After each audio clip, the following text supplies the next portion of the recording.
بسم اللہ الرحمن الرحیم۔ گمنام ہیرو کے معزز ناظرین، السلام علیکم۔ آئیے چلتے ہیں کہانی کی طرف۔ وہ بلا شبہ شاہ عالم کی چاہت میں کسی بھی انتہا تک جا سکتی تھی، لیکن حادثہ یہ ہوا کہ معمولی سی ترمیم کے ساتھ 2-4 انچ لبے یار رہ گیا۔ اس کا خواب آرزو ٹوٹ گیا اور شاہ عالم اس کی آتش شوق کو ہوا دے کر غائب ہو گیا۔ اس حسرت ناتمام کی خلش کو صرف وہ محسوس کر سکتی تھی کہ شاہ عالم کو وہ صرف تحفظ ہی نہیں، اپنا آپ بھی دینے کے لیے تیار تھی، مگر اس نے پھر بھی شبنم کو قابل اعتبار نہ جانا۔ اگر وہ شاہ عالم نہیں تھا تو یقیناً اس خیال میں ندامت اور ذلت کا غصہ الگ شامل تھا کہ کسی فریب کار نے اس کے جذبات کا استحصال کیا تھا، اور وہ عشق کی وارفتگی میں اتنی اندھی کیسے ہو گئی تھی کہ اتنی قربت کے باوجود شاہ عالم اور اس کے نقش ثانی کے فرق کو محسوس نہ کر سکی۔ یہ ایسی بات تھی جو شبنم کسی کو نہیں بتا سکتی تھی۔ اس کے شاہ عالم سے محبت کے چرچے پہلے بھی بہت تھے۔ یہ اعتراف کر کے وہ مزید مشکل میں پڑ جاتی کہ وہ شاہ عالم کو گرفتاری سے اور انتقامی رد عمل کے طوفان سے بچا کے اپنے ساتھ لے گئی تھی، کیونکہ شاہ عالم نے خود اسے فون کر کے بلایا تھا۔ وہ شاہ عالم تھا یا نہیں، مگر وہ عمر دراز کا قاتل یقیناً تھا۔ اگر وہ اسے پولیس کے حوالے کر دیتی تو اصل نقل کا مسئلہ ایک رات میں حل ہو جاتا۔ یہ معلوم ہو جاتا کہ عین اسی وقت ہانگ کانگ کے ایک ہوٹل میں اہم کاروباری شخصیات کے ساتھ بزنس لنچ کرنے والا کون تھا؟ صرف شبنم کا ہی نہیں، عام یقین یہ تھا کہ شاہ عالم خود ہانگ کانگ میں تھا، اور اس نے یا اس کے خلاف سیاسی سازش کرنے والوں نے اس کے کسی ہم شکل کو عمر دراز کے قتل پر مامور کیا۔ اگر اس کی صورت میں کمی بیشی تھی تو میک اپ سے اسے مکمل طور پر شاہ عالم بنا دیا اور اس کام کا خطیر معاوضہ بھی ادا کیا۔ اس شاہ عالم ثانی کو بعد میں مار دیا جاتا تو کوئی خرابی نہ ہوتی، مگر نہ جانے کیوں اور کیسے وہ بھی موجود رہا۔ شبنم کی جگہ میں ہوتا تو اسی منطقی نتیجے پر پہنچتا کہ اصل شاہ عالم وہ تھا جس کے ساتھ اس کی بیوی تھی۔ بیوی سے زیادہ اپنے شوہر کو صرف ماں پہچان سکتی ہے، مگر ماں کی آنکھیں بے نور تھیں، اور وہ شاہ عالم کی سیاسی مارکہ آرائی کے سفر میں اس کے ساتھ بھی نہیں تھی۔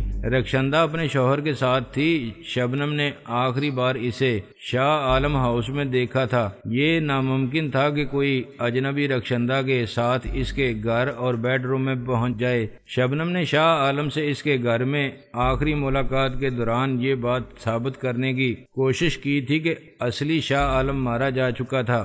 مجھے اس نے نقلی شاہ عالم مان لیا تھا، مگر میں دوسری بار اس کی آنکھوں میں دھول جھونک کے فرار ہو گیا تھا۔ پہلی بار وہ مجھے گرفتار کرا سکتی تھی اور شاہ عالم پر ثابت کر سکتی تھی کہ دنیا کی نظر دھوکہ کھا سکتی ہے۔ شبنم کے دل کی گواہی جھوٹی نہیں ہو سکتی، لیکن ایسا نہیں ہوا تھا۔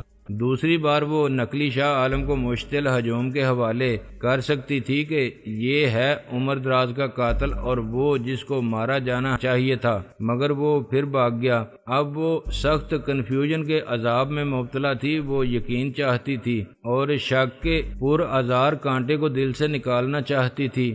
شک اور بے یقینی کی اس کیفیت کا شکار سب ہی تھے، مگر شبنم کا دکھ مختلف تھا۔ وہ جاننا چاہتی تھی کہ اس کا محبوب صرف اس کی نظر سے روپوش ہے یا سچ مچ اس کی دسترس سے اتنی دور چلا گیا ہے جہاں اس کے تصور کی رسائی بھی ممکن نہیں۔ اپنے مزار پر ہی مجھے یہ بھی معلوم ہوا تھا کہ شبنم کا کوئی ماموں رکن اسمبلی ہے جو میرے سامنے ہی میرے مزار پر پھول چڑھانے اور دعا مانگنے آیا تھا۔ یقیناً اس کے اور شبنم کے تعلقات میں بانجی اور ماموں کے رشتے والی کوئی بات نہیں تھی، ورنہ وہ شبنم سے بات ضرور کرتا اور شبنم اسے یوں نظر انداز نہ کرتی جیسے وہ اس کے لیے سینکڑوں ہزاروں اجنبی لوگوں کی طرح ہے۔ میں شبنم کے قریب ہی موجود رہا تھا، مگر میرے بدلے ہوئے چہرے کی وجہ سے وہ مجھے پہچان نہیں سکتی تھی۔ ایک ایس پی نے اسے بڑی بے تکلفی سے شبو کہہ کے مخاطب کیا تھا، اور جواب میں شبنم نے اسے غلام محمد کے بجائے گلو کہہ کے بے عزت کر دیا تھا۔ وہ جانتی تھی کہ غلام محمد کو گھر میں گلو کہا جاتا تھا، اور اسے معلوم تھا کہ شبنم کا پورا نام شبنم افشاں ہے۔ غالباً ان کے درمیان بھی رشتہ داری تھی یا کوئی پرانا تعلق تھا۔ شبنم کی واپسی میں اپنے ماموں سے جھڑپ ہوئی اور مجھ پر مزید انکشاف یہ ہوا تھا کہ موصوف نے چوتھی شادی اپنے سیاسی حریف کی بیٹی سے کی تھی۔ میں نے مزار کمیشن کے اجلاس سے پہلے ہی تیمور کو پوری طرح بریف کر کے پریس کے سامنے جانے کی اجازت دے دی۔ وہ عمر دراز کے قتل کے بعد حفاظت کے خیال سے اپنے خفیہ ٹھکانے پر منتقل ہو گیا تھا اور آخری بار پولیس اسٹیشن پر نظر آیا تھا جہاں سے وہ FIR کی نقل لینے گیا تھا۔ میں اتفاق سے آزاد صاحب کے ساتھ وہاں پہنچا تھا اور پھر تیمور کو اپنے ساتھ لے گیا تھا۔ پارٹی ورکر اور صحافیوں نے اسے شاہ عالم کے ساتھ ٹرین سے اترتے دیکھا تھا، پھر اسے وہ گولی لگی تھی جو شاہ عالم پر چلائی گئی تھی اور وہ زخمی ہو کے ریلوے اسپتال میں پہنچا تھا، مگر اس کے بعد کرنل خان نے عقل مندی کا ثبوت دیتے ہوئے اسے غائب کر کے رئیس کے زیر نگرانی قید کر دیا تھا۔ صحافی اور قتل کی تفتیش کرنے والے اسے تلاش کرنے میں ناکام رہے تھے۔ ان کے لیے معلومات کے حصول کا دوسرا ذریعہ رکشی ہو سکتی تھی، مگر وہ بدستور سکتے کی کیفیت میں تھی۔ ڈاکٹروں نے کسی کو اسپتال میں اس کے کمرے کے قریب نہیں پھٹکنے دیا تھا۔ ان کا سب کو ایک ہی جواب تھا، مسز شاہ عالم اس قابل ہی نہیں کہ کسی سوال کا جواب دیں، وہ کوما میں ہیں۔ مجھے یہ بات ناقابل فہم لگتی تھی، مگر ڈاکٹرز کی رائے کو چیلنج کون کر سکتا تھا؟ شاید خود رکشی یہ چاہتی تھی کہ وہ کسی سے نہ ملے۔ بے ہوشی کا ڈرامہ کرنا مشکل تھا۔ ڈاکٹر فوراً پتہ چلا لیتے ہیں کہ بے ہوشی حقیقی ہے یا مصنوعی۔ اگر وہ واقعی کوما میں نہیں تھی تو اس نے خود کو محفوظ رکھنے کے لیے ڈاکٹروں سے مدد لی تھی۔ اس کے لیے ڈاکٹروں پر جذباتی دباؤ ڈالا تھا یا سیاسی، انہیں رشوت دی تھی یا پھر محنت سماجت سے قائل کیا تھا۔ اس کے منظر عام پر نہ آنے سے میری مشکلات میں اضافہ نہیں ہوا تھا۔ اس کا رویہ مجھے اپنے حق میں حوصلہ افزا محسوس ہوا تھا۔ شاید اس نے شاہ عالم کی موت کو قبول کر لیا تھا اور میرے وعدوں پر اعتبار کرتے ہوئے یا میری دھمکی سے ڈر کے دوسرے معاملات میں خاموشی اختیار کرنا بہتر سمجھا تھا۔ تیمور اچانک مزار کمیشن کے اجلاس میں پہنچا تو صحافی اس پر ٹوٹ پڑے تھے۔ قریشی اور شمس صاحب کو سخت مایوسی ہوئی تھی۔ تیمور کی رپوشی نے انہیں یہ سوچنے پر مجبور کر دیا تھا کہ شاید خوش قسمتی نے ان پر سیاسی مستقبل کی کامیابی کے سارے دروازے کھول دیے ہیں۔ بیک وقت چیئرمین اور سینئر نائب صدر کے نہ ہونے سے یہ امکانات بہت روشن ہو گئے تھے کہ اب ان میں سے ایک چیئرمین اور دوسرا خود بخود سینئر نائب صدر ہو جائے گا۔ تیمور کے نمودار ہونے سے ان کی امیدوں پر اوس پڑ گئی تھی۔ یہ بات اب یقینی تھی کہ چیئرمین کی جگہ تیمور لے گا اور وہ جسے چاہے گا سینئر نائب صدر کے عہدے پر لے آئے گا۔ تیمور نے ان سے مختصر بات کی تھی۔ اس نے کہا، جب عمر دراز کا قتل ہوا تو مجھے معلوم نہیں تھا کہ سیاسی مخالفین بے وقوفی کا ایسا شاندار مظاہرہ کریں گے کہ ملزم شاہ عالم کو بنا دیں گے، جو شہر میں کیا ملک میں ہی نہیں تھا۔ تیمور صاحب، اسے سینکڑوں لوگوں نے دیکھا تھا۔ کسی نے کہا، کون سینکڑوں لوگ؟ سب عمر دراز کے ساتھی؟ نہیں، ان میں صحافی بھی تھے۔ کوئی اور بولا، پھر میں کیا وضاحت کروں؟ بعض اوقات وہم کے مریض کو رسی بھی سانپ دکھائی دیتا ہے، جیسے بھوکے انسان کو چاند میں نظر آتی ہے روٹیاں۔ کیا اسی وقت کسی نے شاہ عالم کی تصویر اتاری تھی؟ گاڑی اچانک آئی اور سیدھی اندر چلی گئی۔ کسی کے خواب و خیال میں بھی نہیں تھا کہ اس میں شاہ عالم صاحب ہو سکتے ہیں۔ ایک صحافی نے کہا، اس کے بعد جب وہ واپس ہوئے، تیمور نے کہا، وہ بڑی افراتفری میں نکلے تھے، بلکہ فرار ہوئے تھے۔ ان کا ڈرائیور ایسے گاڑی چلا رہا تھا کہ لوگ راستہ چھوڑ کے جان بچانے کے لیے نہ بھاگتے تو شاید وہ ان کے اوپر سے گاڑی گزار دیتا۔ ایک فوٹوگرافر نے خفگی سے کہا، خود میرا کیمرہ اس بھگدڑ میں ٹوٹ گیا تھا اور میری اینک میں ناک کی ہڈی کے۔ ایک بزرگ بولے، اس کے بعد آپ نے کوئی وضاحتی بیان جاری نہیں کیا، کوئی پریس کانفرنس طلب نہیں کی؟ وضاحت کے لیے کسی نے پوچھا۔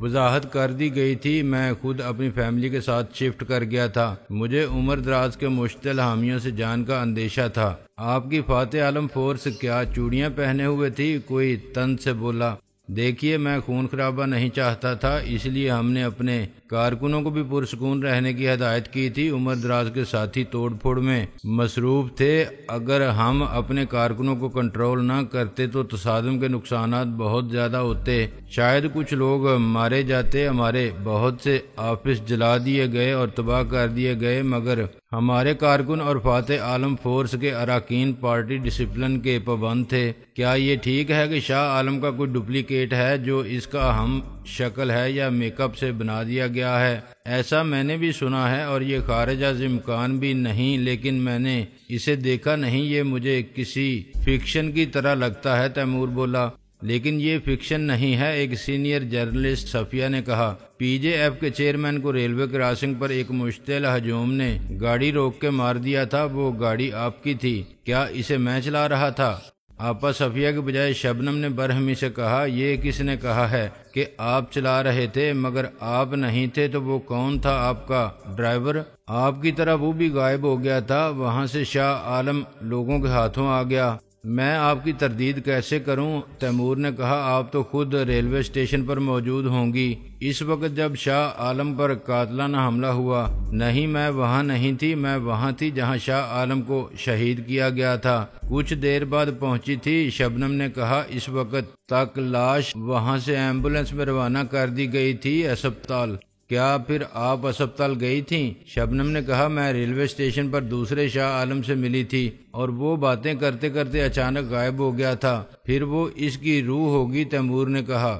کسی اور نے کہا، تیمور صاحب یہ کیا ڈرامہ چل رہا ہے؟ آخر آپ اور مسٹر شاہ عالم دونوں ٹرین میں شاہ عالم شہید کے ساتھ تھے، آپ کو گولی لگی اور آپ کو ہسپتال لے جایا گیا، آپ وہاں سے غائب ہو گئے۔ شاہ عالم ریلوے اسٹیشن کے پلیٹ فارم سے غائب ہو گیا، ان کی بیوی بھی غائب ہے، ایک دن سب کچھ غائب ہو جائے گا، ایک بزرگوار بولے۔ دوسرے نے کہا، تیمور صاحب کو پکڑ کے رکھو، کہیں یہ پھر نہ غائب ہو جائیں۔ شبنم نے کہا، یہی نہیں ہے، میں شاہ عالم سے ملنے اس کے گھر پہنچ گئی تھی، وہ ملا، اس نے مجھے قائل کرنے کی کوشش کی کہ وہی شاہ عالم ہے، اور جب شاہ عالم کا جنازہ وہاں پہنچا تو وہ واقعی ایسے غائب ہو گیا جیسے وہ روح تھا۔ کسی نے ٹھنڈی سانس لے کر کہا، اس کی روح تمہارے لیے بھٹک رہی ہے۔ دوسرے نے ہنسی کے درمیان کہا، وہ زندگی میں تمہارے ہاتھ نہیں آیا تھا، مر کے کیسے آئے گا؟ آپا صفیہ نے کہا، تیمور صاحب یہاں آپ کی حفاظت کے خیال سے رپوش ہو گئے تھے، کراچی میں آپ مسز شاہ عالم کے ساتھ ایئرپورٹ پر نظر آئے، وہاں سے آپ نے ٹرین میں شاہ عالم کے ساتھ ہی سفر کیا تھا، کیا آپ کو شک نہیں ہوا تھا کہ وہ اصل شاہ عالم نہیں ہے؟ تیمور بولا، جب ان کی بیوی کو نہیں ہوا تو مجھے کیسے ہو سکتا ہے؟ دوسرا شاہ عالم آپ کی گاڑی میں سفر کیسے کر رہا تھا؟ دراصل میری گاڑی یہاں اس گھر میں تھی جہاں کوئی نہیں تھا، نہ میں تھا اور نہ میرے بیوی بچے تھے۔ تیمور بولا، مجھے نہیں معلوم کہ وہ گاڑی وہاں سے کون لے گیا تھا، کیا پیچھے کوئی چوکیدار بھی نہیں چھوڑا تھا آپ نے؟ تیمور نے کہا، نہیں، گاڑی گیراج میں تھی۔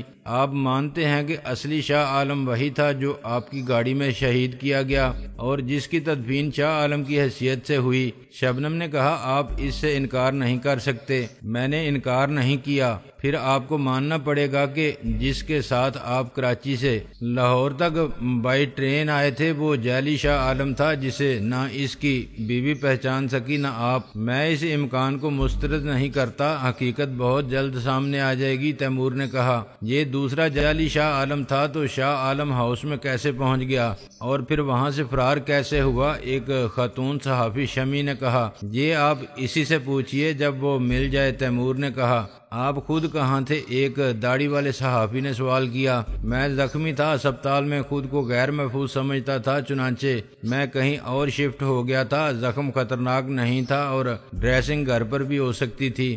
آپ کے سیکرٹری اشرف نے ریلوے اسٹیشن پر قاتلانہ حملے کی ایف آئی آر لکھوائی ہے، آپ کے نائب صدر نے ریلوے کراسنگ پر قتل کی، دونوں میں سے کون سی صحیح ہے؟ شبنم نے کہا، ظاہر ہے کہ ایک۔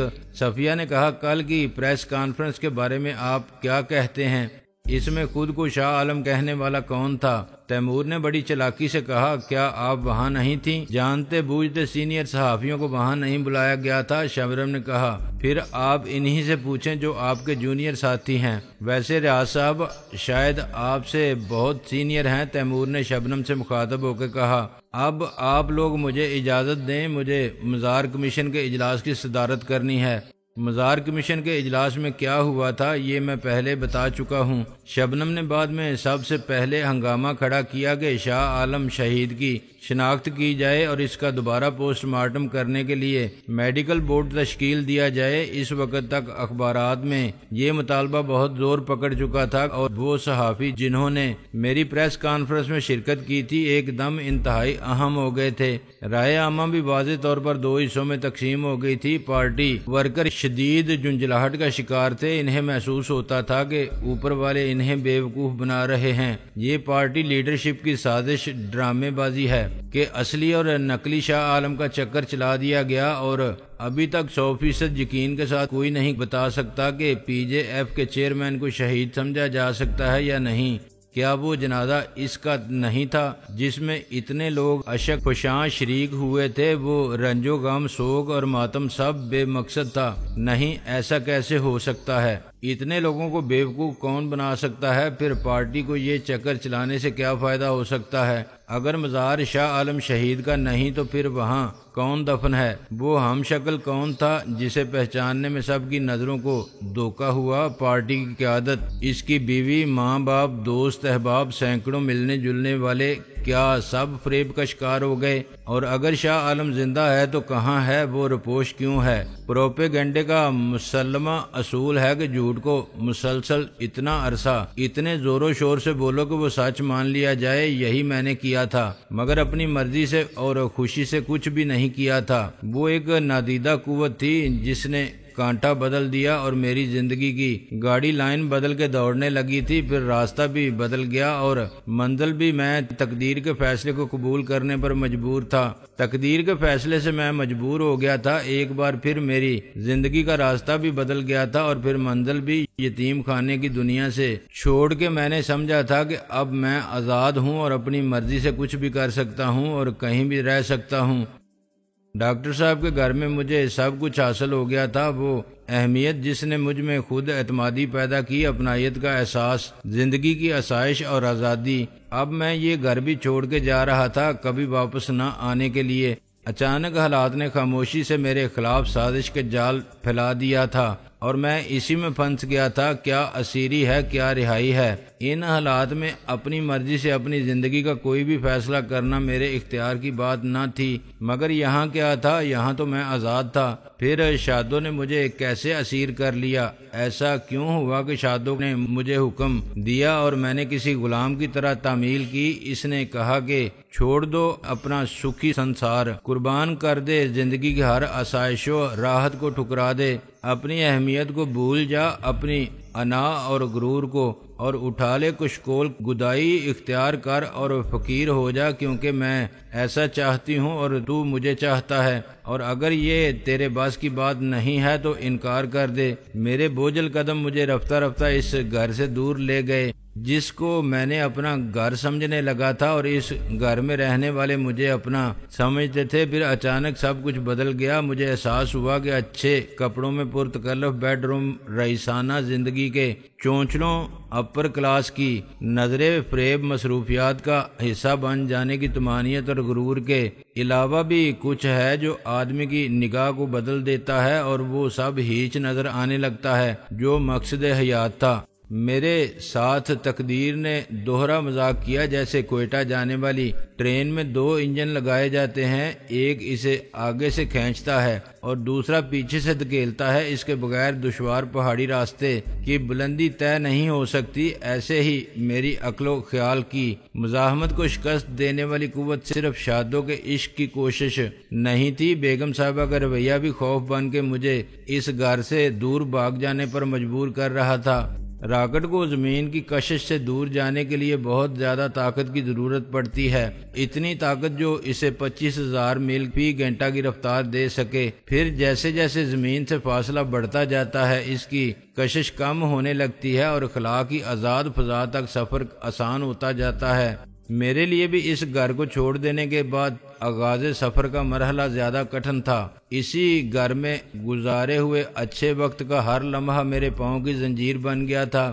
مہربان چہروں کا تصور مجھے بلاتا تھا۔ اب بھی وقت ہے، لوٹ آؤ ناصر، ایک شادو کیا دنیا کی کوئی لڑکی اتنی اہم نہیں ہونی چاہیے کہ تم زندگی کا مقاصد کو فراموش کر دو، یہ بھول جاؤ کہ تمہارے عزائم کتنے ناقابل شکست تھے۔ ایک لڑکی یا عورت کی کشش کو عشق کہو یا محبت، میڈیکل سائنس کہتی ہے کہ یہ سن بلوغت میں نوجوانوں کے جسم میں رونما ہونے والی تبدیلی کے سوا کچھ بھی نہیں۔